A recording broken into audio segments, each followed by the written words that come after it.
It's time for Rolling Dice and Taking Names. In this episode, the guys review Dawn of Ulos, 1212 Las Navas de Tolosa, and Archeos Society. Plus, a new Mountain Dew flavor means a new Taste Bud segment. This really makes me want to ask, Uday, Uye, Eatsbay, Igipay, Atmay?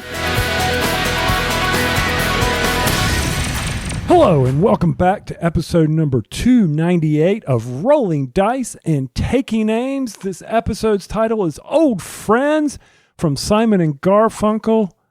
And I'm the first old friend, Tony. And I'm the second old friend, Marty. Are we just now at deep cuts on songs? I mean, have we ran out really of all the popular songs that people may actually know? Does it really matter? Does anybody really care what we call these things? I try to tie them into what we are talking about. Okay. All right. And we have a game on here that is an old friend, and we got a re-implement of it that we're going to talk about. So thus the title. And also recently I had the opportunity of going to someone who has just retired. He's my age. I went to high school with him and all, and he quit tired. Instead of retired, he quit tired, which is, he quit, 56 years old. He's tired of working. And you know him, by the way. Kip? Not Kip, it was Bill. I don't know if you remember Bill, but he came over, he played APBA baseball with us over at the apartment. Okay. Oh, wow, I vaguely remember that. I know, you vaguely remember that, but he remembered you. And I was like, what are you going to do, Bill? What are you going to do with yourself? Kind of like what you and I, what are we going to do with ourselves? I have no idea. Sure. And he said, you know what? My kids have no interest in my baseball card collection. I said, really? He goes, yep, I am on eBay selling it. Now, Marty, Bill collected real baseball cards. Yeah. We're not talking like the 80s and 90s stuff that we did thinking it was going to maintain its value. I guess 50, 60, 70 stuff? Yes. We're talking, he bought his 1953 Mickey Mantle for $250. Any Mickey Mantle anything is worth money. It's gold. It's gold. Yep. It's gold, Jerry. It's gold. Oh my gosh! You did a Seinfeld reference. Because that's a first on the show. It's a first. You've ingrained it in me, man. The jar's round. The lid's round. Why not call it Round Team? I'm sorry. Okay, you've gone That's gold, Jerry. Gold. Sorry. I've actually seen that. Okay. So anyway, he sold it for $2,500. Oh, bravo. He has sold, of his collection, he said just 95 cards so far. I said, really? He says, yeah. And I've got about 100 of them getting ready to go on auction. I got these on auction. I said, okay, well, how's it going? So far, he's made $32,000. That's how you put somebody through college. We invested in the wrong type of cards. Oh, good for him. I'm tempted if he had anything I was interested in, like old red stuff. I'll ask him if he still has his Pete Rose rookie. Yeah, but that's going to be really expensive. This boy didn't play. He bought him. His Hank Aaron rookie. Anything from the 60s, he picked up the rookies of, most of them. Dang. I don't think he had a Roger Maris rookie. He had a few tobacco cards, and because he and I bought one just because I could back when I was 14. You got a tobacco card? I had one. It was of a no name, but I have it. Yes, I think I know. That's from, for people who are wondering what that is, that's from the early 1900s when they actually used to pack tobacco pouches with a baseball card. Yeah, and the famous one, of course, is Honus Wagner. Yeah. So, and of course, the most expensive Mickey Mantle is the 1952 Mickey Mantle, his rookie year. So I was talking to Bill, and I was like, man, so that is awesome. So I'm going to get his eBay account just to follow a little bit and see what he's doing. And we were talking a little bit about the studs, and you and I were talking a little bit about this red phenom. Ellie Dela Cruz. In fact, my friend, you can look over my shoulder right there. The day he came up, I bought his rookie card. It's already doubled in value. There you go. He did something besides the triple steal, which was ridiculous. If you haven't gone out on YouTube or wherever you watch your videos, go check out his triple steal. He's done it twice. I think unless he's done it. No, he stole home. He stole home twice. That's what it is. He stole home twice, but with the same batter. So he got a single to get the tying run, And then with the same batter up to plate, stole second, stole third. Pitcher, for some reason, turned his back to him and said, I'm going home. It was amazing. So last night, I don't know if you saw this. So I follow Reds on Cincinnati Reds on Twitter. He threw a ball, threw a guy out at first. He was playing third. And then they register everything now. He threw it 119 miles an hour, which is the fastest throw across the field they've ever tracked in history since they've been tracking this stuff. So he's fast. He's got an arm. He can hit. Just a phenom. And when I watched that video, I'm sitting here thinking, there's no way the third baseman is going to get to third when he stole third. I'm sitting there watching it. And one of my favorite people, I don't know if you, I'm sure you do, John Boy Media. Yes. Yeah. I love some of his lip syncing and stuff like that. But anyway, I'm sitting there going, he should get on there and say, hey, why are you standing basically in left field? Here's the fastest guy in Major League. Do you honestly think that your 10 feet to get to third is going to beat his 90 feet? There is no freaking way. And for people who don't like sports ball, we have completely lost them. That's it. They're done. I will say this. You mentioned APBA. I still Jones to get a set and sometimes sit and play a game with you sometime because it's been decades just to play that and try that again. Yeah. Bill contacted me about 10 years ago. And he said, I'm cleaning out. I see these APBA cards from you when you bought the set when we lived together. Not me and Bill, but you and I in the apartment. I wanted to start a season that never went anywhere. And I said, Bill, just go ahead and recycle them. I don't even know where mine are. Speaking of the Reds, so they had this big winning streak going on that happened when I was down in Florida, Daytona, for the CEO gaming event. So my son, all my sons are big Reds fans. So every day we were looking and seeing, because they had like a 12-game winning streak. The longest winning streak is going back to 1950 something. So it's happened during that time. So we was really enjoying that, keeping up with that. But I was down there for this thing's called CEO Gaming. CEO stands for Community Something Organizer. It started out as a really small thing where somebody said, hey, I'm going to get some friends together, play some fighting video games. Mm-hmm. And it's grown into this thing they do in Daytona every year. Thousands of people show up. They have a lot of major events. My sons wanted to go because it was the first year for Street Fighter 6. It just came out. They had their premiere event there, so they wanted to go play in the tournament. They didn't do well, but we had a great time. But I just thought it was really interesting walking around an event like that, which is mainly focused on video games and how friendly and stuff everybody is. We always talk about how friendly the board game community is. I think I've just come to the thing is, if you get a lot of people together who are passionate about something and you have a lot of interest in something, the community is going to be friendly. I don't think our community was any more friendly than the fighting game community. I mean, everybody was super nice there and very polite. The only big difference is, Tony, the next oldest person I probably saw walking around that place was in his 30s. So I was really, really, really out of place at this event as I was walking around to the vendors and everything and looking around. At least at Gen Con and board game events, I always know I can go to the corner where they're playing historical war games and know that I can probably find some people older than me over there at least. But to our corner where we may be playing spades or hearts or something like that. That's right. And even though it was mainly focused on video games, Solus Gaming was there. They're the company that does Pocket Paragons. Do you remember when we covered that? It was see if I can refresh your memory. It was a 2-player card game. You had a fixed set of cards for each character, like 7 or 8 cards, and it was almost like rock, paper, scissors. We both play a card. One card would happen to be stronger than the other. You would compare, and you could possibly deal damage. They have special abilities, and it goes in your discard pile. There's a card that you can play called Rest, which allows you to scoop up your discard pile and put it back into your hand. The trick is there's this one auto kill card. Yes. Where if you played the auto kill card when the other person played Rest, it was an automatic win. So you didn't want to save your Rest until the very last card because somebody will know what that is. Anyway, I played a demo of it again. I think it's a solid game.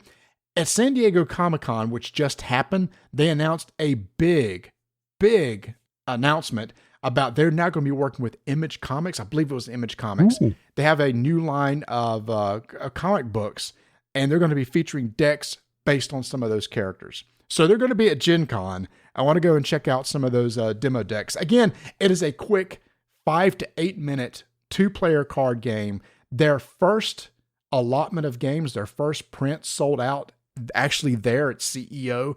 And so they're going to do a Kickstarter for a second printing. Oh, good for them. Yeah, I do. I vaguely remember that, but when you said the rest and I remember that. So, all right. Oh, an Image. Yeah, I can see some Spawn action, some Vindicator, some. So this is funny. I actually sent him an email before we recorded asking him, now, which one was it again? Okay. Maybe it was an Image. It was one of the independent ones, like an Image, a Valiant, somebody like Valiant. that. Oh, Man of War. Okay. No, it wasn't a series of people I had ever heard of. It was like a new series coming out from an independent company. But I saw some of he teased me with some of the art and everything. It looks really good. So anyway, you can go now while we're recording it. It's not public information, but it will be by the time this comes out. So go check that out. Again, that's Solus Games, Pocket Paragons. Now, sir, I was out that week for gaming. You and the other guys got together and played some games while I was gone, and you got to play something that I've been jonesing to play for years, and you just couldn't wait on me till I got back. You went ahead and played it by yourself, but that's fine. Go ahead. That's fine. Well, fine. Okay, so first off, when I kickstart something, I'd like to eventually play it, and I know that with you, it's going to be, oh, well, you kickstarted it. We got this other game we need to play. Okay.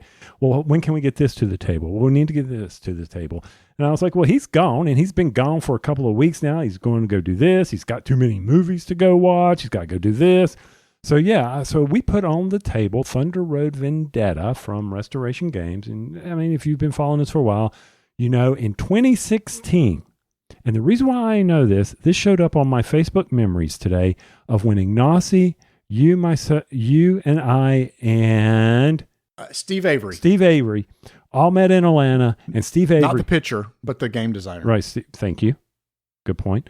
And he brought out Thunder Road, and I loved it. I loved the simplicity of it, and we've talked about it. And someone sent me a copy, and so I have the original. So I was very excited when Restoration announced that they were going to redo this. And we've talked about how they made fun of me in the rule book about me being very happy. Aside from all that, we played the game, and it is pretty close to what the original is with all the upgrades that you would want. So you're rolling more dice instead of the basic the D6s that, in the old game, you were only rolling 3 and you would assign them to the cars. Here, you're doing the same thing, but they have special meetings, and you also have the ability to do a special action with your car. And one of those, of course, is to heal your car. And the same rules apply that if somebody gets to the end of a board and your car's on the first board, they get all wiped away.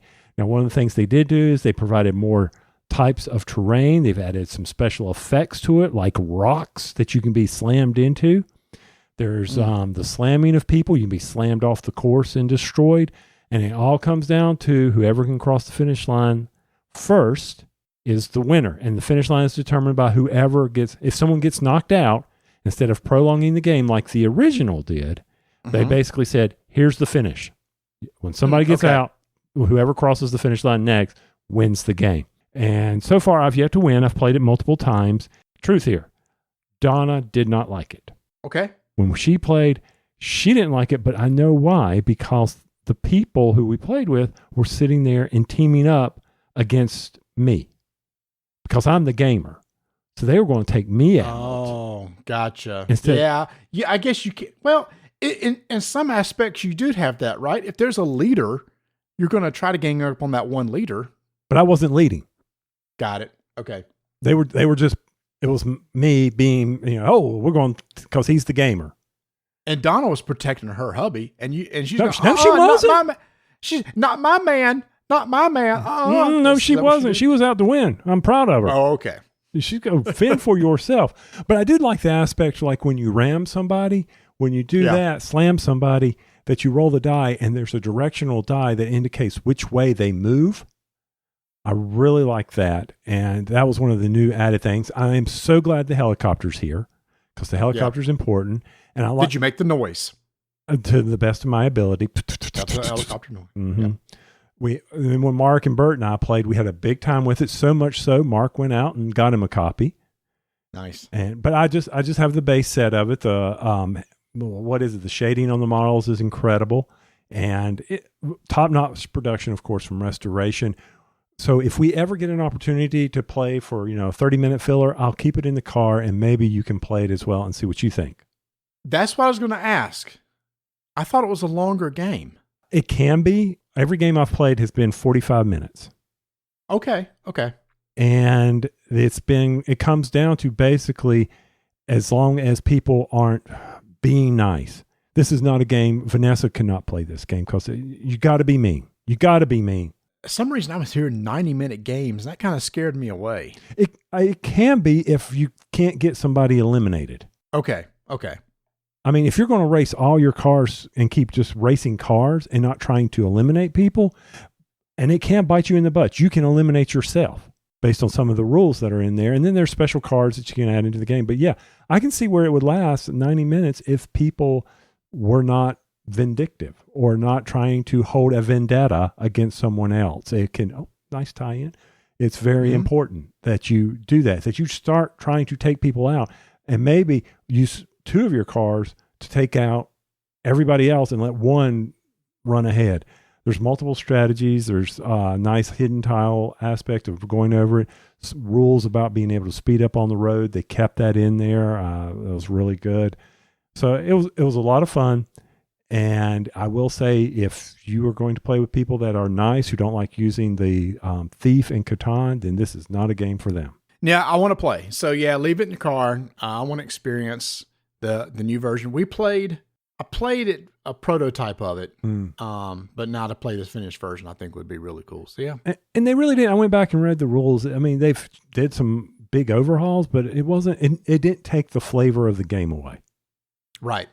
So once again, Davio didn't screw it up. He didn't. He actually made it work. So he didn't overcomplicate it. He didn't overcomplicate it. He made it easier for people to understand, and the boards are magnificent. So good for them. I will say this, that, if I had a car like that, so it's been dry here. I got to be careful going out on the lawn when I'm backing out because I'm an old man and sometimes I go a little too far and I hit my lawn and it's all crinkly and the grass is drying up. I don't know how yours is doing, but do you water yours? I would if I didn't have a PVC issue with my sprinkler system at the backflow valve. I've got a leaky coupling. And so I have it turned off right now. I haven't gone out there to try to replace it. I can't decide whether I want to try to replace it myself or call somebody. Well, I am your man to tell you what you may want to do. Okay. So I went and turned on my sprinklers this past weekend. And as I was valving them in, because I had winterized it, I noticed that there was suddenly a jet of water coming out of one of the isolation valves on the side housing. And I'm like, that's not good. And then the other isolation valve on the downstream of the check valve, I started valving it just to see and suddenly a stream of water was shooting out of its housing. So I called a lawn guy, called a landscaping guy, I called a bunch of people to see who would come out. Only one showed up, of course. And I was like, okay, so what's happening? He says, well, sir, your system's old and they don't make these types of valves anymore. And so we will have, in order to replace these two valve housings or these two valves, we're going to have to put in two new ones. So your pipes are not at the right spacing. And by the way, in order to fit this check valve, we need the original valves. And I was looking in, because I've been looking into this to see if I could do it. And I couldn't find the valves. I could not find the isolation valve. He said, so we're just going to have to cut the pipes off. And so, just get your wallet out and just give me $750. Because we've got to weld the pipes, we got to do this. You need a new check valve, you need new isolation valves, just because those two housings. And I looked at him and go, do you think Flex Seal would work? And he started laughing at me. He says, no, the pressure's too much on these things. There's no way. Hey, before you do it, it wouldn't hurt to try it, would it? I've already scheduled it. It wouldn't hurt. I've already scheduled, because I know if it starts to leak, I won't go out there to check, and suddenly I'm going to have a $500 water bill. Well, yeah, no, that's true. That's true. So, yeah, so I have the backflow valve out of my supply. It was like, Vanessa was like, is it supposed to be wet near the well? Don't you hate that? And I said, I'm freaking out. I mean, wet and well is not good. So I go out there and it's like, holy crap, it is like sopping wet out here. So I took the cover. I have a well, y'all. So I took the cover off the well, not leaking there. And it's like, oh, it's bubbling out from the cover where the backflow valve is for the irrigation system. So I took the cover off. It's just full of water. So I shut off the supply, went and got my wet vac, basically sucked it and blew all the water out so I could see what was going on, turned it back on. So yeah, it looks like a PVC coupling is just spewing water. Mm-hmm. So it's not the valve itself. I think it's just the coupling. Of course, I asked my dad, he said, you could do that. Do it. Just do it. So I don't know. I'm going to go out there and look at it again. Had to wait for it to really dry up before I attempt it, but I'll see. Yeah. I don't know. Well, that's what my uncle told me. He said, I sent him the pictures of it, and he goes, you can do it if you can find those valves, because other than that, you got to do plumbing. So my different thing is it's not a valve. It's just a pipe. I think it's the coupling on the PVC pipe. So anyway, yeah, lawn care sucks, man. It's not fun owning a. So yeah, my yard is dry too. Okay. Well, besides adulting, did you get to do any fun games while I was gone, while I was in DC? So while you were gone, I'm on this kick of replaying older games. There was a game that came out in 2000 called The Princes of Florence from Wolfgang Kramer, Richard Urich, and Jans Christopher Urich. It's a 2 to 5 player game. Hasn't been in print for a very long time. WizKids just reprinted the game, got the art redone and everything. It looks really good. So I was interested in seeing, as a game that's 23 years old, does it stand the test of time? And I love it when these old games come back and it doesn't feel like a 23-year-old game. Recently, we played Siliconvania. Yes. And that game, each of you had a board where you're trying to put tiles on your board and score points. It's very similar to that. Oh. I told you, I said, hey, we're playing a polyomino game. It's like, play it because I know you say you don't like that. But each of us have a board and we're trying to build out like a district with some parks and some buildings to attract artists. That's the theme of it. But like in Siliconvania, the very first thing we do, there's an auction phase. So what we're doing is we're bidding on things that we can use, like additional workers, which makes it cheaper to buy buildings, or you can put buildings adjacent to each other, which you normally can't do, or these things called jesters, which artists like to have around, which ends up giving you more money if you got jesters hanging around, or nice little things like parks or forests, which likes to draw people.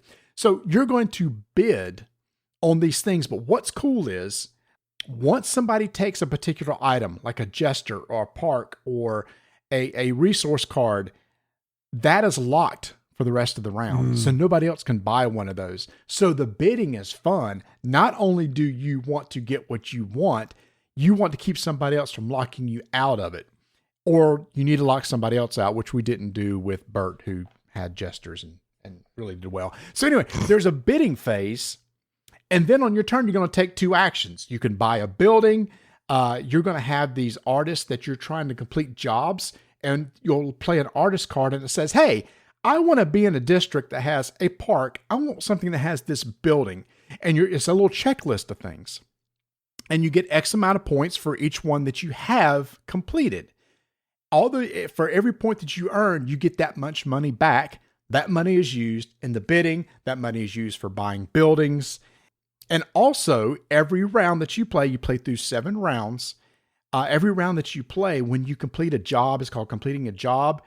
You have to satisfy the artist even more. So like the first round, you only need 3 points worth of value. Next round, you may need 5. Next round, you may need 7. Because as you build out your stuff, you have more things to appease the person.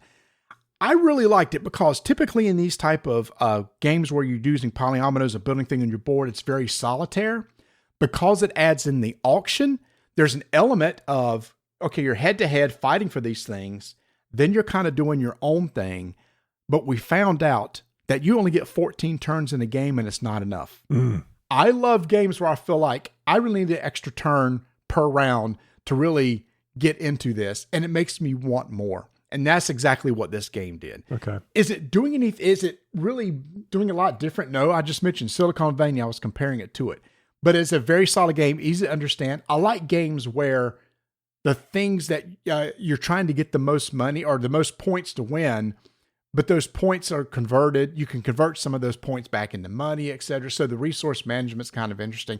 I really enjoyed it. We played it probably in about 60 minutes. It went quick with 3 people. Hardly any downtime, because when it comes to your turn and you're taking your 2 actions, it's lickety split. Nobody can really block you from doing anything. You could do anything you want to do during that phase, so you can think about what you want to do when it gets back to you. I liked it. Okay. I'm glad this gets brought back. No, and it's funny when you say it doesn't do anything new. Well, it did it first. Yeah. Okay. Thank you. Yeah. So that's why it felt so. It didn't feel like it was 23 years old. It's like a mixture of bidding. It's polyominoes were hot recently, right? Everybody's doing that sort of thing. Oh yeah. Well, this is something that did it 23 years ago. Yeah. So I'm looking over at BGG about this, and now I did like My City, which is the similar type of feel to it with the placing the Tetris pieces. I'm not good at these games. It's not that I don't like them. I'm just not good at them, you know? Mm-hmm. And I like everybody, you want to be competitive and you want to stick with some things that you know that you're good at. So hey, 60 minutes, this could be a, before Mark game, if we ever want to go over the top or do it again. I wonder if you and Donna would like it, but you know how with most bidding games, 2-player bidding is boring. Yeah, you can't do that. We said that too. 2 players wouldn't be as fun. Any bidding game is always more fun with more people. Yeah, up to 5 would be cool. Yeah, so you would have to. Princess of Florence out now from WizKids. Do you remember that game, Oh My Brains? Yes, from 25th Century Games. I have played that game a ton lately with people who do not play card games. Oh, cool. And they have really enjoyed it. So I just wanted to do a quick shout out about the game and how quickly it plays and how easy it is to teach. So I just, 25th Century has been putting out a lot of these games that may be under the radar, but Oh My Brains, where you're sitting there and basically you're trying to play cards and you're trying to force people to have to spin their brains so that they draw more cards, and whoever has the most brains at the end win when someone runs out of brains. And we've had a blast with that. So I appreciate you letting me borrow that from the RDTN collection. And it's not borrow, it's yours now. I'm glad you're getting some use out of it. I just need to go get little plastic brains now and get rid of the little tokens. I taught Scout this past weekend. I play in the praise band at church, and back in the green room in between services, sometimes I bring out games to play. And I love playing Scout when you can see things start clicking in people's heads. It's like, oh, I have a set here in my hand, but I've got these cards in the middle that's blocking. I want to get those out onto the table and get so I can put my sets together. You see the wheels start turning in their heads, and that's what is so clever about the game. And it's so easy to teach. I mean, literally, you could teach it in 2 minutes. I taught it really slowly. Like, I didn't tell them the whole thing about when you have a set on the table and you can only pull from the extreme ends. I didn't tell them the rule till we had at least 3 cards on the table. I said, pause. FYI, you can pick any card you want as long as it's on the ends. And they went, oh, that's different. So I went, yep. And it's like, how will we ever beat that? And I said, how we ever beat this set of 4 right here is because you're going to pick up a card, then I'll pick up a card. There's only 2 cards left. That's a lot easier to beat then. Clever game. I need to pick up Scout sometime. I don't know if, based on some of the people I've played Oh My Brains with, that may push them a little bit. But I think I could teach it if they're willing to just. I see the people moving the cards around because they are in such a habit of arranging their cards. And and I'm like, don't touch, stop touching. It was like when we play Bonanza. You got to take the cards from this side. You may not, and then I start seeing people trying to put their sets together. No, stop. I will say we're getting ready to go to Gen Con. Last year, Oink Games was there, and it was a very popular booth, so we need to swing by there this year and see what they got. Yeah, and this time maybe you'll take me with you and I can buy it instead of you just sloughing off somewhere or whatever word I'm looking for there and doing it on your own. I can do that. Oh, all right. Y'all, we got some exciting news. We've been with Miniature Market for many, many, many years, and they have now implemented something called an affiliate program. And we're one of the first ones to get into it. And what is this? It's a link that you can use. It's going to be on our website. If you go to our website, to the miniature market image that's on our website, click on it. It's a special link to go to their site, and you can just start buying things, ordering things, etc. But what's going to happen is it kind of helps out it really does help out our show, because we'll get 5% back on what you purchase. It doesn't cost you anything extra or anything like that. It's just simple affiliate link where you can support the show. So it's just a nice gesture gestures from the Princess of Florence that you can have in order to help support the show. But it also helps Miniature Market know if we're doing any good for them because they can track the clicks and everything that the link uses. So I know typically when you go to check out, there'll be like a code that you enter in. That's not there. So it's actually a link. So if you wouldn't mind, bookmark our link. I don't want you to have to go to our website every time. Just bookmark our link for Miniature Market. And just when you even go and looking around, just click the link. Even if you don't buy anything, they see those clicks, and that really helps us out. Now, Tony, I did speak to him, and I said, hey, is there any way, once you kind of feel good about this, that if they click the link, they get something special? So, shipping is usually free after $100. I'm trying to see if we could do something where maybe if they click the link, maybe you only have to spend $75 or $80 to get the free shipping. Like a bonus for you. Then there's an incentive for you as the consumer to click the link at that point in time. Right. Yeah. I mean, because other than that, what's going to force me to go help out these knuckleheads? Right. Yeah. And it's just, if you're nice and want to help us out, you can, but we want to try to do something to where it's a benefit for you to do that too. Yes. And again, anything that we make, as always, goes right back into our show funds for funding the insanity, like making sure we have the latest and greatest Mountain Dews that we're getting ready to try over here too. So yeah, the link is going to it's on our Discord channel, and it's also on our homepage. And if I can find some other places to put it, I'll do that too. I'll put it always in the show notes. Thank you. So it'll always be in the show notes also. But remember, also in our show notes, we have timestamps that go straight to a game. Unfortunately, that will bypass our link, but that's fine. If you want to go straight to see the game that we're talking about, do that, but then come back and click our link and then go back again. Well, so I wonder if that's possible to do. I mean, I'll admit, I have no idea how this web works. It just happens for me. So I'm sure there's a way that we could get some of our computer intelligent people to sit there and say, this is how you need to build the timestamps. And for me, when I do the timestamps, it's real simple because all I got to do is put a link in the front of them and it'll just, boom.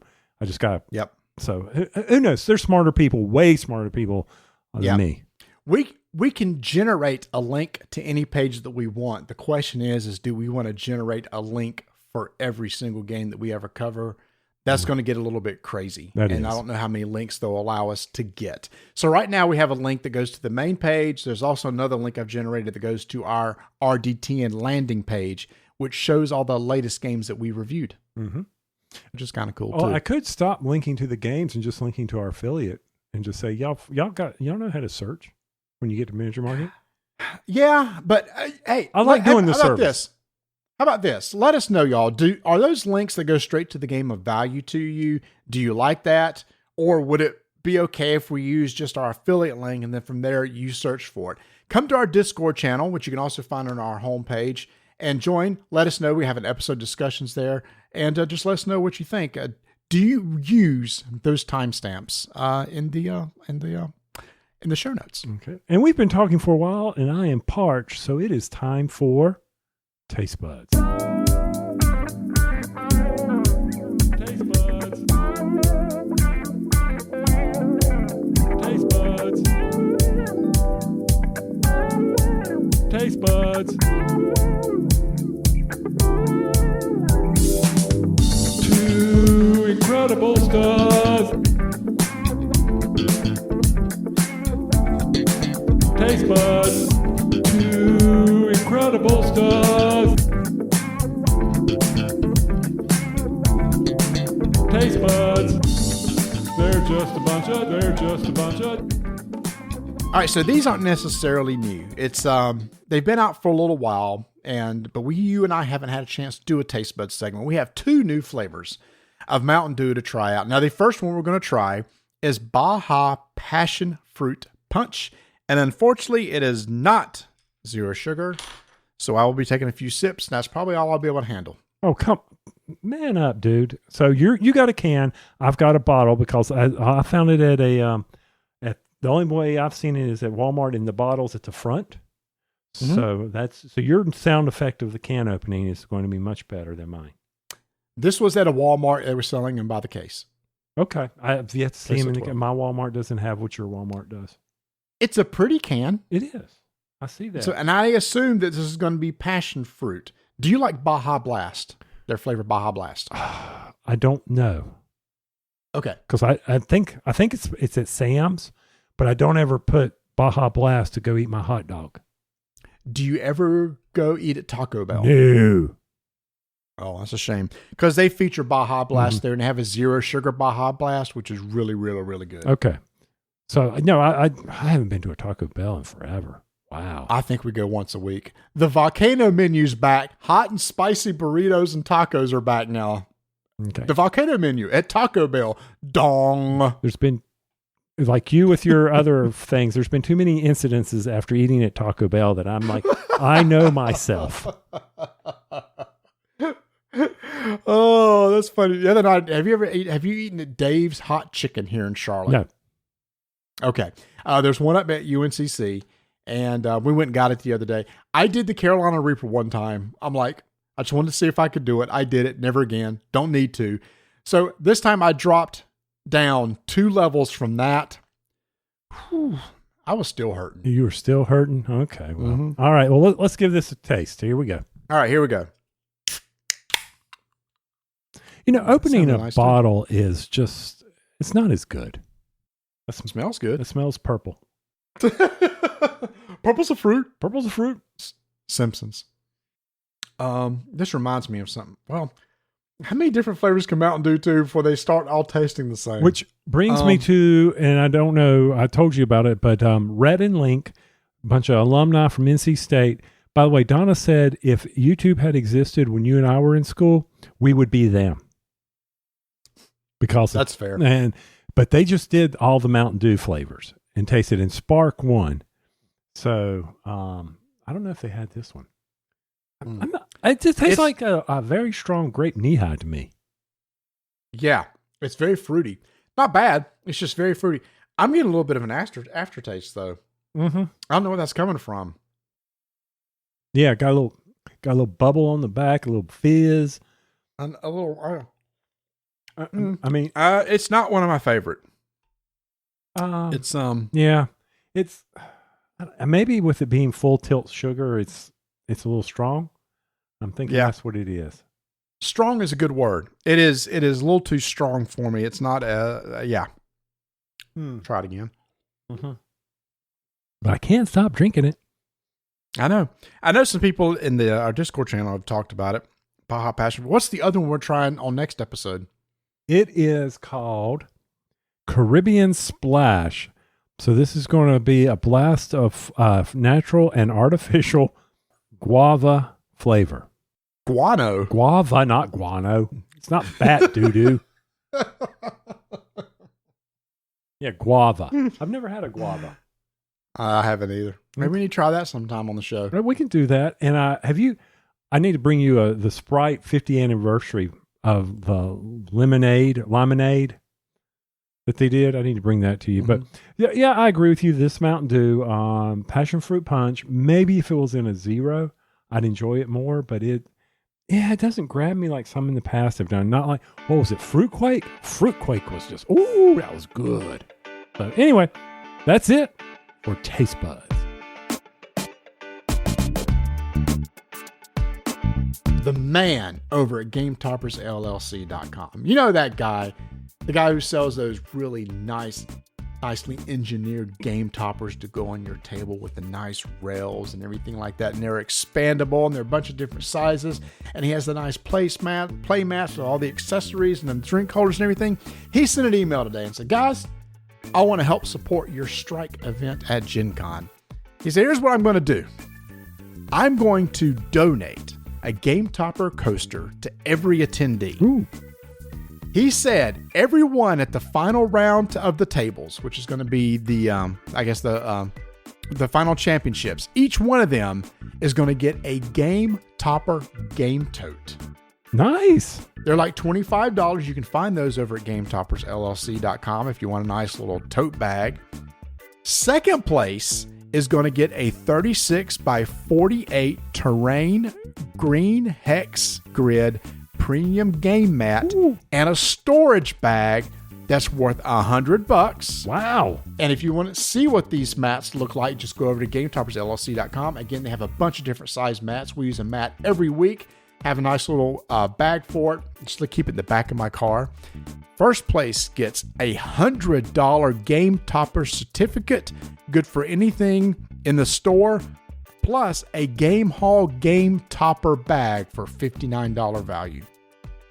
All right. That's our buddy Berkey that's doing all this. He's setting it all up. Hey, this event's not going to be a shambles like I was thinking. No. Plus, I've had several people reach out to me. Some publishers going to be there. Said, "Hey, can we bring some games to give away?" I went, "Yes, you can." So we'll have a raffle. So don't forget the raffle tickets. Put that on your list. Do that. Well, Berkey, thank you so much for doing that. Maybe if you listen to this and you can throw some Happy Mouth spices. I know that's your other side business, but I'm just throwing that out there. I need that. I need more happy. I'm out, actually. Mm-hmm. But that's not at his GameTopperLLC.com. To find out about all those Game Toppers and all the game mats, head over to that site right now. And if you're going to be at Gen Con, look for those Game Toppers because they're going to be used all over the place, and especially the Arcane Wonders. Those things have been through a lot of different cons, and just look and see how well they hold up. Over at GameToppersLLC.com.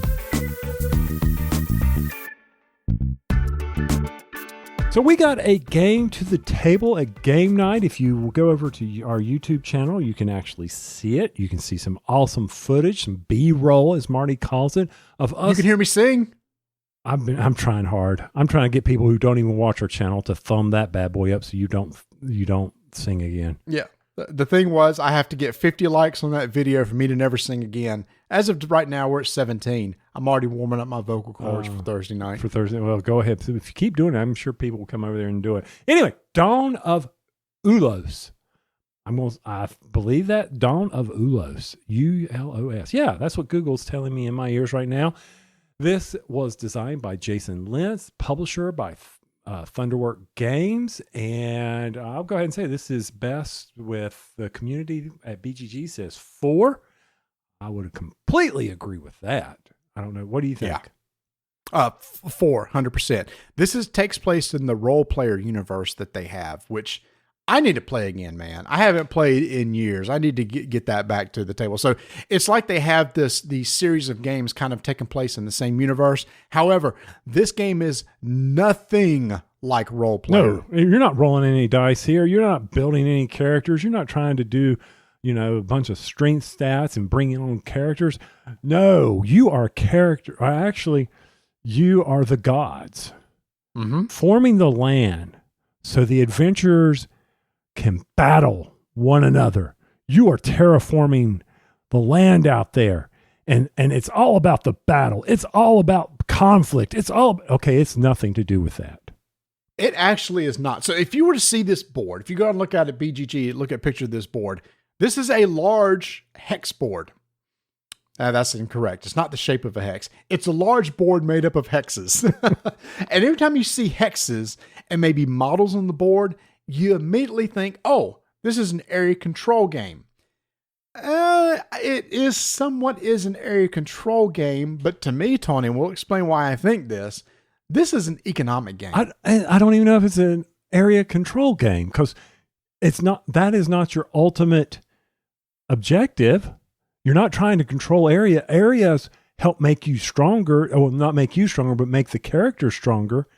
And by making them stronger, what are you really doing to make you think it's an economic game? Okay. You want me to go ahead and start? Go for it. I've got my pitch right here. All right. On your turn, you're going to put down a tile. It's 2 hexes. It must cover the matching terrain of whatever's on the tile. When you start the game, once you get a space set up on the board that's the same size of a faction's home base, that faction home base comes onto the board. They are now on that piece of territory. And every faction is looking to expand their territory that includes different types of terrains. Maybe one wants mountains and plains. Maybe one wants deserts and mountains.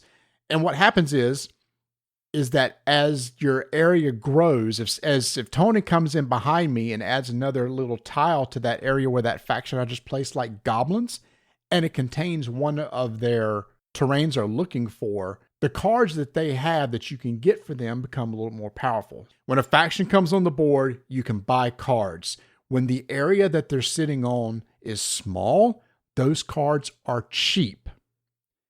As their area expands and their territory becomes more powerful, those cards get more expensive. But when you use those cards, they generate more resources for you, and they themselves are more powerful. So what you want to try to do is buy faction cards cheaply when the area is small, and then use them after the area has grown large, thus making it a stock game. And as the game continues over time, you look at what cards you have in your hand. You want their stock prices to be high because in-game scoring, how many cards you got of that type, multiply it out, gets you that amount of victory points at the end. I know they're not called victory points, but everything's victory points. So, but how do we crash somebody? How do we make someone come down? Like, I don't have those cards. Marty's got those cards, and I need to drive his character's price down. I need to deflate his stock price. I need to run on a market over there on him. How do I do that? Let's say, for example, I've got a ton of goblin cards in my hands, and those cards and the strength of the goblins is very large now. They're sitting on an area of land that has a lot of their terrain types. And every time I play one of those cards, because on my turn, I must play a tile, then I have a choice of buying a card of a faction that's on the board or using the card. Using the card can do different things. For example, it may say, for every 2 strength of this faction, and the more powerful they are, the higher strength they are. Let's say, for example, for every 2 strength and this strength is 6, it says, hey, Tony, I'm going to look at 3 cards from your hand. Whichever one has the highest strength value of that faction, I just get those points immediately. So I want to, the bigger the strength, the more cards I get to look at, the better chance of me getting something. So that's an example of the powers that you use. So you either buy a card or use a card for the power, and you get the power value back in victory points. So Tony's sitting there looking at me is going, I'm sick of this crap. Goblins are too powerful. I have some elves in my hand, and it just so happens that elves' land are really close to the goblins' land. On his turn, he may say, I've got this piece of tile right here that I can join the elves and goblins together. As soon as they join, we go into conflict mode. And at this point, you're going to battle each of them against each other. Everybody at the table can contribute cards to the battle to try to increase the strength of whichever faction they want. And whichever strength is the highest, they take over the land of the other one. The other one's taken off the board, and their stock value drops to 0 at that point. And it's so much fun watching that happen. It is so much fun. Because now my handful of goblins that were just racking points are all of a sudden now worth zilch until I can try and establish a goblin camp again. Yeah. And that's the hidden knowledge. We're seeing which cards you're buying. The hidden knowledge is we don't know which tiles you have and if you're going to be able to connect lands. And you may have a plan. So some of the strategy is I want to do this and then cause these 2 to battle. And as the person who creates it, I decide who I want to be the victor. And we all get an opportunity to play cards down that will enhance the strength of the people that are in combat. Mm-hmm. You don't have to actually play those cards. There's some bluffing. There's some bluffing going on here. Yeah, you could bluff. You could put down cards and say, oh, I'm playing a bunch of elves to help out, and I'm freaking out going, crap, I better play all my goblins. And you go, psych, it really wasn't the elves. It was the Shiki. And I'm just going to put those right back in my hand. But you played the goblins, and they're in the battle, so you got to get rid of half of them rounded up. But the nice thing is when you do get rid of them, you get their victory point values or their spoils. You get their spoils value, which is basically like victory points for even just using those cards. So anytime that you use a card, whether it be for the ability or even in battle, you're probably going to get some points back. Mm-hmm. But by having played those cards, even if you played the winner, you've now had to get rid of them. So it has also, this is tight. This is when I say this is tight. Is that from Ryan George?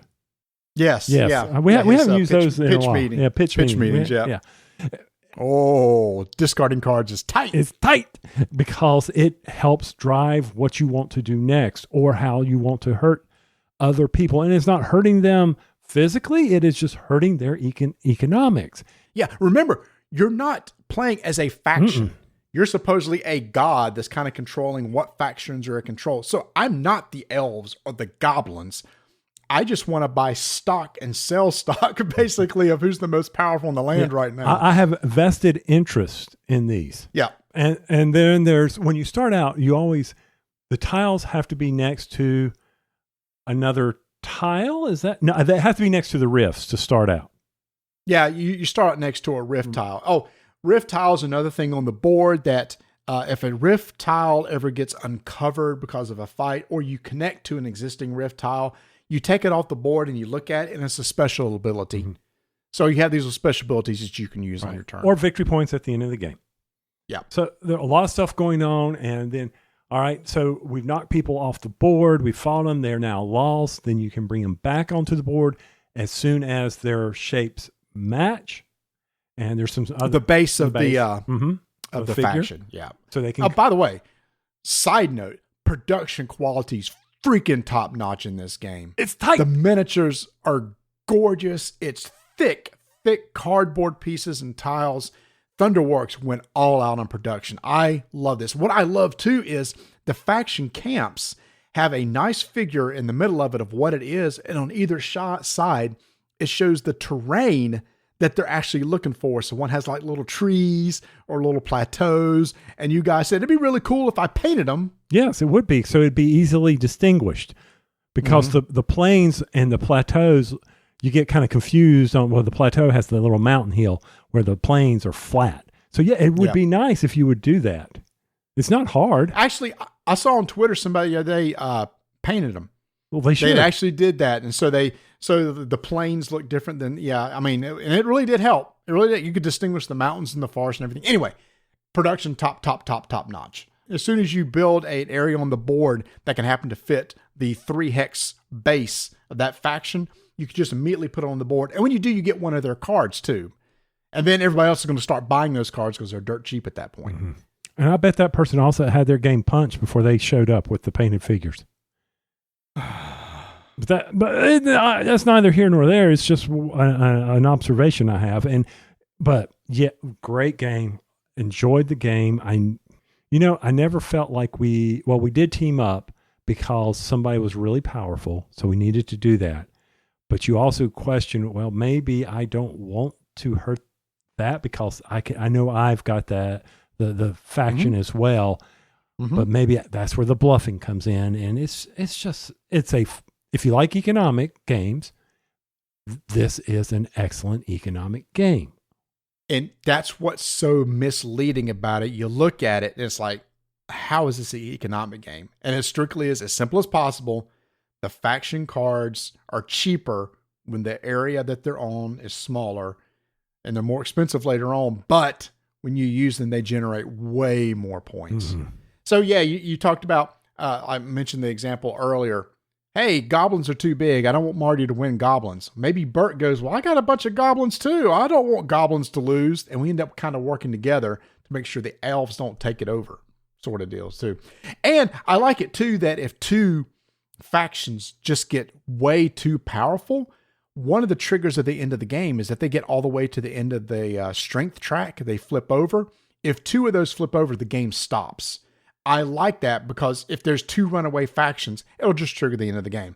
Otherwise, the normal end of the game is when the draw pile of tiles are out, because you place a tile, you either buy a card or do an action on the card. The last thing you do is draw a new tile from the supply.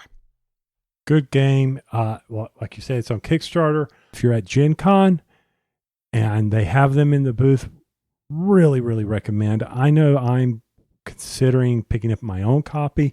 It's just one of those that I would like to try out with Donna because it does You got to get past that whole fault of battling. It's not really battling. It's stock market, and she really enjoys the stock market games. So I'm very interested in seeing what she would think about it.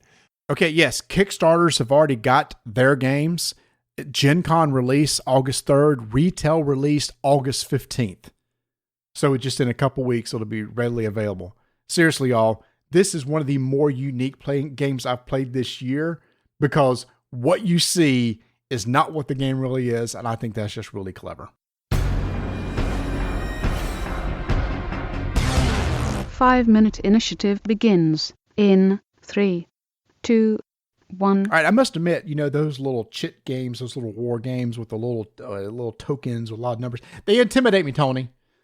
So I'm always looking for like a game that maybe is easier to get into using those. Mm-hmm. That's exactly what 1212 Los Navas de Tolosa is from Draco Ideas designer Pablo Sanz. This is like a little small 2-player, 30 to 45 minute game that takes place in Spain. 1212. One side is Christians, one side are Muslims, and basically the Christians are trying to come in and take out the Muslim stronghold and try to win the game. Meanwhile, the Muslims are just trying to thin out the Christians, and once they've thinned out enough of them, they can trigger and win the game. But this game is so straightforward and so easy to understand, but each side plays really differently. Yes, they do, and that is the strength of the game. Because if you are Christians, you are limited in how you move, where the Muslim side, you move different ways. And it's just like, okay, tactically, how can I take advantage of that on one side versus the other? Everybody plays a card simultaneously at the start, and that sets the initiative of the round. And whoever plays the highest gets to go first. And so tactically, you may say, you know what, I need to be able to react, or do I want to go on the offense this time? The game's going to be over in no time, so the Christians may have to push forward. So they've got to challenge this, or the Muslims may turtle. You don't know what that person's going to do. But I found, Marty, that for me in this game, that initiative was probably one of the hardest decisions I was having to make. To me, it reminds me of Undaunted. That tough decision of like, I've got this card in my hand that's really good, but it's a high initiative. That's exactly what you had here because there's only 9 cards total. And each card has 2 numbers, one for Christian, one for Muslims, and they range anywhere from 1 to 6. And that number is also the number of actions that you get on your turn. So if you give up a high number card, then that's less action points that you have to spend on your turn when it is your turn. And it's also very important because when you battle, you need to remember what's in the deck based on what cards flip over to determine strength. Each of you have 3 cards in your hand to start the round. You play each as initiative, so there's 2 left that you're going to play. But there's 3 cards left in the deck. Because when you do go into a conflict mode, when a battle occurs, you're going to count up the strengths on these tokens, and some of the different tokens may have different abilities, etc. And you're going to have one square target another square. You add up the strengths. Then you flip over the top card of the deck, and then you add the Christian value to the Christian side, the Muslim value to the Muslim side, and the difference is the damage that the other side will take. Well, once that card goes into the discard pile, if we have 2 more conflicts, we just flip that deck over, which means we don't shuffle. So we know what the order of the cards are at that point. Also, I think it's important to point out that there are various soldiers on the field that impact what's going to happen in your actions. There's cavalry, which allow you to charge. Archers, which can thin the ranks. Determining damage, straightforward. I mean, I get to pick who I want to, but it's really, I mean, they're all every little shit out there is only 2 strength. 2 hit points. 2 hit points, right. Yeah. So he gets hit, flip him over to 1. He gets hit again. He's off the board. He's not coming back. He's not going to the hospital. So straightforward, easy, fast-playing little war game. Very strategic. Is it something new, something different? Not really, but it is quick. It's easy to play, and I think the asymmetry of the 2 sides is what really makes this a good game. Yeah, and literally on your turn, all you're going to do is like if I have a 4 value, I may say, okay, I'm going to spend a point to move. I'm going to spend 2 points to fire. But the points that we spend between Christians and Muslims are different. The amount of damage that they do is different. The board is really small. It's only 3 columns total. The setup, it tells you exactly where each token goes on the board at the setup of the game. The Christians will only move up and down the columns, but like you said, the Muslims can go back and forth to any column, so it makes a little bit of difference there. What's cool, Tony, I didn't realize this. There's a big award called the Charles S. Roberts Award, which is given out to historical and war games every year. This game was nominated for Best Medieval War Game from 2022.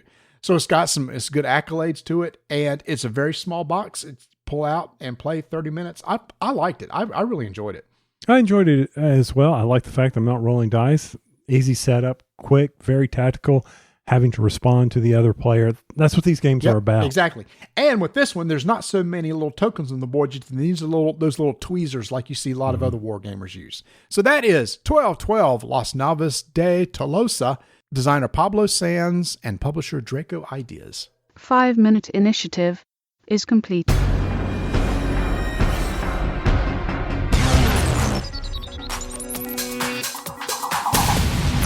Tony, in 2017, you and I went to the CMON Expo down in Hotlanta, Georgia, where we got to play a brand new game from CMON called Ethnos. This was designed by Paulo Mori, and this was an area control game. You had this little map, and you were putting your little pieces out on the board, and you played through three rounds. And after each round, the person who had the most pieces in each of the pieces of the map would get some points. But it's how you place those pieces on the board that are really unique was through set collection. We loved the game. I remember we played with Dan King, the Game Boy Geek, played with some people from Man vs. Meeple.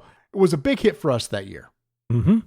It was. And some of the strong parts about Ethnos was the fact that in the victory points in the areas that you're talking about was random. Yep. It was random. And that was one of the strengths of this game. Yep. Now, there were some people who didn't like some of the art. It was a fantasy-themed thing. They didn't think the card art was that great. And it kind of went away, and they never remade it. Well, this year, the same designer, working with Space Cowboys, announced Archeos Society with the idea that, hey, this is going to be like Ethnos. So I got super excited. We got a copy of the game, and we've played this game. So now what I'm going to do is explain all the similarities between the two games, and then we'll discuss the differences, which is where I'm going to have some issues. Similarities are this. In each game, you had 6 different factions of cards, and each of those decks of cards had 6 different colors. You'd shuffle all these things together. Everybody was dealt 1 card. Then you put a markout out on the board, number of players +2. On your turn, you either take a card from the market or draw one off the top of the deck, or play a set. A set is played like this. You can play any number of cards you want. They must all be matching faction or matching colors. And when you play the set, you're going to pick one of your cards to put on top. That is the leader, which means you can take the action of that card, and the color will denote what color section of the board you'll be interacting with. That's all the similarities right there. Okay. So I didn't realize that Paulo had said that he was doing a re-implementation of Ethnos. I mean, it's what it says on BGG, so I think it's important for people to realize that don't always go by what you may read. All right, now let's talk about the differences. It's the main game board. Ethnos had a map. The map was broken into the different colors of the cards. When you played a set, if the size of your set exceeded the stack you had in that section of the map, corresponding to the color of the lead card, you get to place another one of your pieces there. In this game, you have 6 different color boards that have scoring tracks on them. At the beginning of the game, each of you will put your player markers at the starting point of each of those colored boards. And in this game, when you play a set, the color of the card that's on top, if you exceed the limit of where your marker is, you can advance it to the next spot in that board. Oh, well, there is a similarity. Because in the bottom half of the deck, there are these 3 cards. In the first game, it was dragons. In this game, it's monkeys. When the third monkey is drawn, you immediately stop and you score the round. So basically, you go to each one of those little tracker boards and you get points based on where your marker is at that point.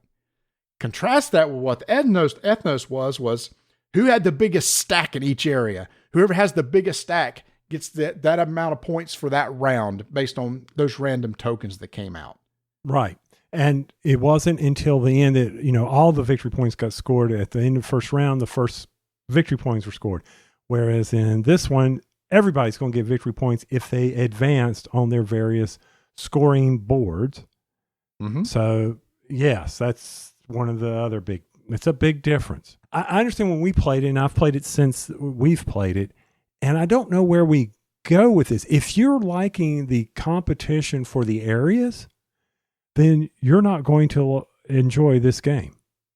Nope. I mean, if that was the sole driver behind Ethnos, and you were like, well, the game, the re-implementation, I mean, we've already talked about Thunder Road Vendetta, and I said, you got to have the copters in there for me to feel, to enjoy the game. If you want the area control in there, then you are not going to enjoy this game. Yeah, and somebody's going to correct this area majority, whatever you want to call it. It's whatever. just having, I know, but just whoever has the most pieces in the board. But to me, if somebody says, Marty, explain Ethnos, I'll go, oh, well, that's an area majority game where getting pieces on the board is done through playing different sets of cards. And so a lot of the abilities of the factions from Ethnos carried over to here. There was a faction that's like, hey, if this card's on top, you can treat it as any color, like a wild card. There was one that helps you make the size of the stack increase, but it's not worth anything at the end of the round. You have to discard those cards. So a lot of the same abilities translated over to these cards. Same thing is also, there was another similarity. At the very end of the round, you're going to count all the sets that you made, and you're going to score points based on those sets. So a set of 2 or 3 may score 2 points. A set of 5 may score 4 points, or et cetera. The bigger sets you made each round, the more points you score. Take all the cards, make a second deck. Reshuffle everything together and go again and play for 2 more rounds. But to me, Tony, this went from a head-to-head battling over areas. Ooh, what is Tony trying to do? He just picked up a blue card. Does that mean he's going to try to take over the blue area, which I'm fighting for? Should I continue fighting for that or maybe go somewhere else? There was all that's now gone. That is strictly, to me, is just solitaire. This is a solitaire game. I don't disagree. Completely agree. I mean, when we played it again, and I played it with people who are not gamers, so I was kind of curious what their take is on it. Because talk to me. Because I reminded them of Ethnos when we played it the last time. Because they had played the original, but it's not. I mean, it's been 6 years, and they're like, because I gave them the event that happened when the third dragon showed up, and somebody lost all their cards they had been collecting, and they got very angry and threw the cards across the table. Was that Donna? No, it was somebody else. Okay. No. They liked it. They enjoyed it, but I noticed something. Okay. There was no catching the leader. There was no way to shift that dynamic when we were playing it. And the same thing happened in our game. I got so far out ahead, there was no way y'all were going to catch me. Yeah. Yeah. Now, each of the faction boards are a little different. There are some that, like every other space, is like a value of 0. So you don't want that round to end on a 0 point value. You want to get to the next space. The other sides of the boards, I don't know if you played with those. Mm-hmm. If you cross certain thresholds, you get a special ability. You get to do something sort of thing. But there's not that intense fighting for certain areas of a board. It just, player interaction was very, very minimal. Yeah. And in Ethnos, it was the ability to keep people from scoring points. That's what you were trying to do. Here, once they were scoring the points, there was no way for me to pull them back. And that is something that is different in this game. And so, well, for instance, in our game that we were playing, Donna decided, okay, I've moved up the tracks as far as I want to. She concentrated on just putting down large sets later. And that just kept her ahead of everybody else. Mm-hmm. Meanwhile, the rest of us were, either moving up the tracks. And I decided in this game, I'm like, okay, clearly you do not concentrate on all the tracks. Right. You need to pick the ones that you want to try to advance on if the cards come up for you. One of the things they did comment was that the iconography at the bottom of these cards, because I got out Ethnos, and they said this was easier to understand than what Ethnos was saying with all the text on them. Really? Because that was an issue I had, was the fact that the text was not on the cards. Okay, interesting. No, it was very, the iconography on it was, what is this? Oh, it's very clear that this meant that you only needed one less to cross the threshold on the board. Oh, this one allows me to keep X number of cards in my hand when I play a set, instead of having to discard everything. Or, oh, look, this one is saying that it can be played on, when I do this set, it can be on any board. They understood that iconography better than when I pull out, the words that were describing the orcs or whoever in Ethnos. It was a lot easier. They didn't have to sit there and read a whole bunch of words. So they liked that. They enjoyed that change that there was. Okay. And I mean, I'm looking at some of them like you can place your marker at any kingdom of the board. That's the Rhea Wingfolk from Ethnos. That was the same as the other one we had. Right. Okay. So they've kept maybe some of the same powers. Right. Yeah. Some of them were directly tied over. Yeah. 100%. There was one that if you had it, you needed one less card in the stack than the threshold. There's one that gave you a +1 at the end of the round when scoring. Right. Made the stack like it was a +1. So all that was there. Like the elf.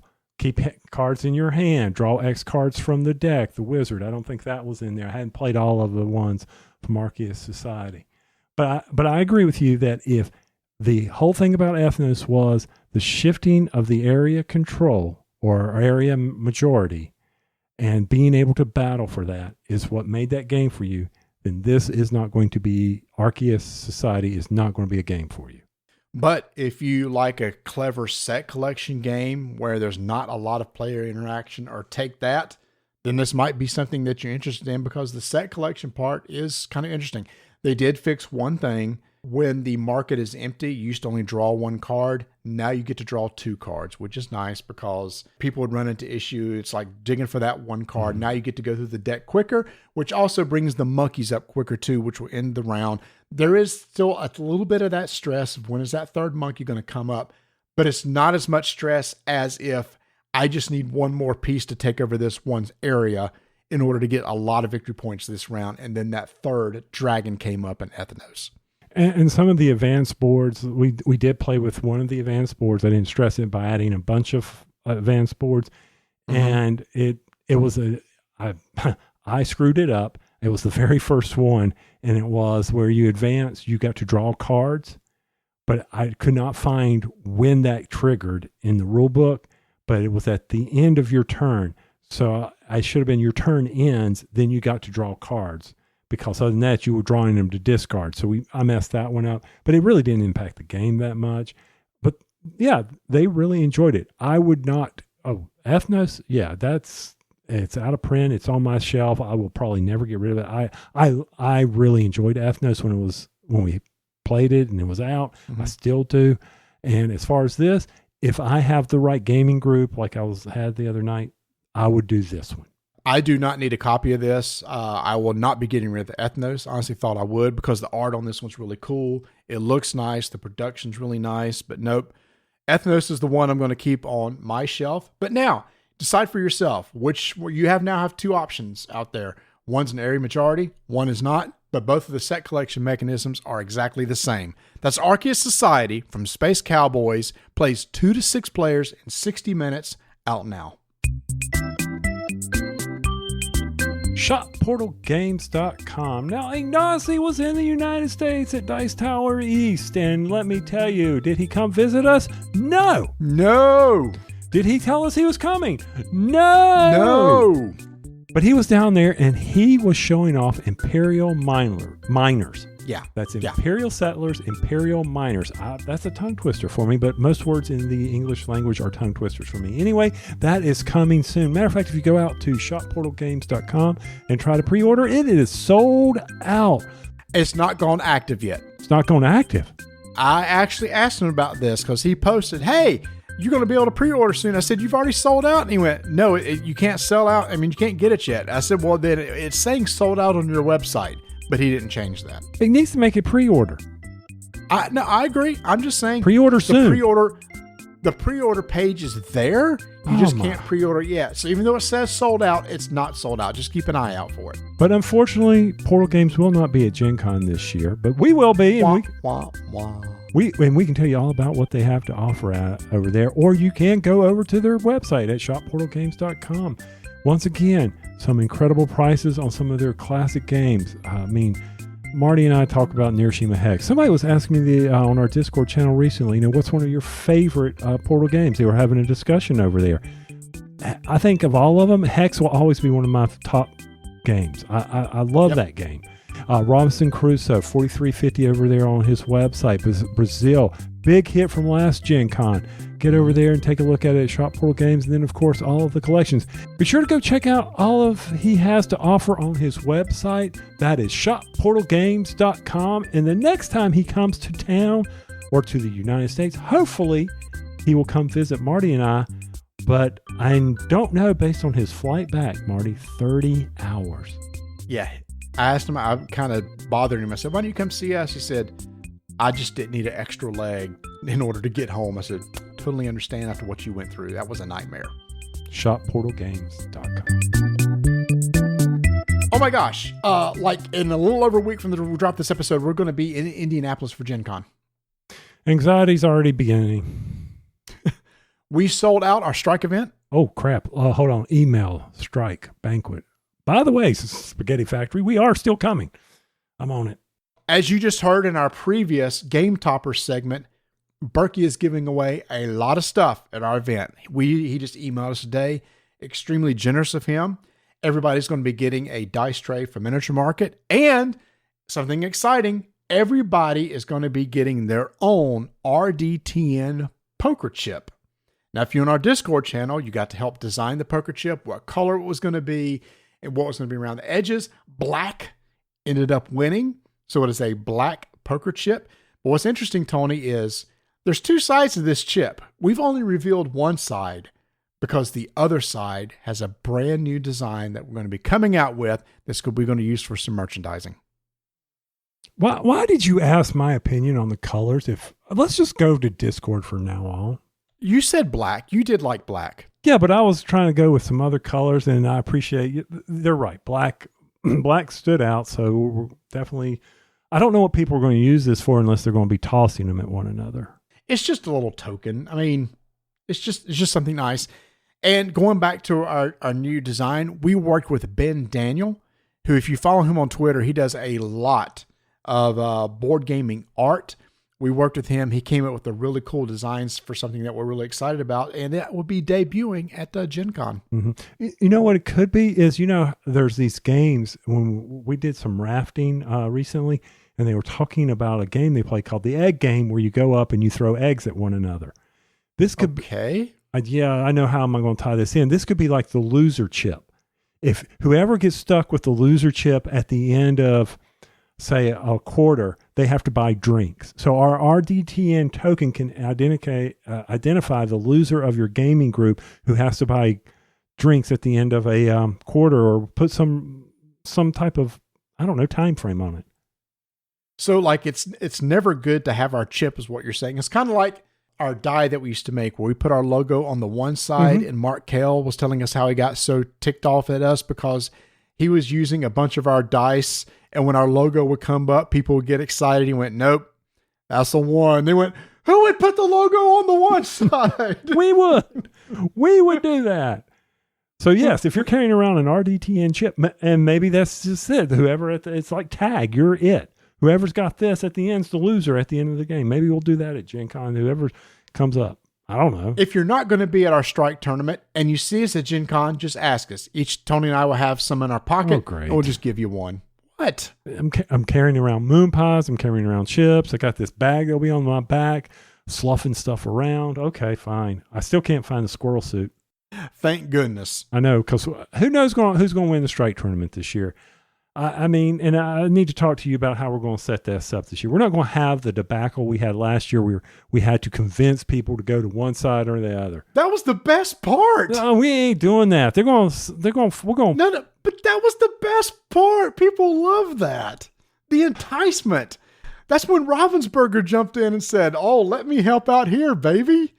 Yeah, but it threw the numbers. I mean, let's face facts. It was balanced fraud. The numbers. I had 5 gladiators in the final thing, and I ended up losing because they got bought. Their loyalty was not worth anything. That's what we do with elections now. We just buy the votes that we want. Yeah, don't even get people started on that. Oh my goodness. But Gen Con, yeah, am I ready for it? Not really. I haven't even thought the first thing about it. Other than that, you got their tickets, and oh man, I got to talk to you about what time you're showing up. So you may be ringing the doorbell, waking me up. Oh my head. Oh my gosh, you're usually up by that time. You know, in today's world, not really. It's funny. So you'll be my alarm clock. I'll be rolling out of the bed, throwing clothes on so we can get over to the airport. And you've confirmed our hotel. We're near the spaghetti factory, so hopefully we'll find some people to play games. Hey, if you see us and you want to throw a quick game on the table, go for it. We're all up for it. Hey, if you got coin in your bag, Marty will sit down right then. Woo! Maybe a little bit longer, and that's where the British way comes in, which we'll be talking about soon in an upcoming episode as soon as we try out some more. Maybe a shorter coin game. I don't know about those longer ones. Yeah, I didn't sign up for any events again. I'm sure things are sold out, so we'll just be wandering around. We got one event. We're playing Star Wars Unlimited demo. Yes, we are. Yep. And just like in previous Gen Cons, each night we'll be recording a segment talking about some of the cool stuff we saw that day. Okay. Can I get a stand-in for that? My gosh. Well, maybe we used to have stand-ins. We used to. We used to have other people on the show. And we may be able to do that as we're walking around now with all the fancy technology that's out there. That's right. Well, let's go ahead and wrap this up by just keep rolling dice and taking names. Hey everybody, don't forget to check out our website, rolldicetakenames.com, for our affiliate link to Miniature Market. Just click it, bookmark it, use it. We'd really appreciate it. We also have our links there for our Discord channel and our social media, which is over at Dyson Names. It's going to be at Gen Con. We can't wait to see you. And if not, then we'll be coming to your ears on our next episode. Well, Marty, you thought you had me for 10, but it's looking like you got me for 20 years for this show. Ooh, why is that? Because based on what you pay me, it's going to take an additional 10 to get me to pay off my sprinkler system. Unless people go out to our affiliate link at miniaturemarket.com. Bazinga!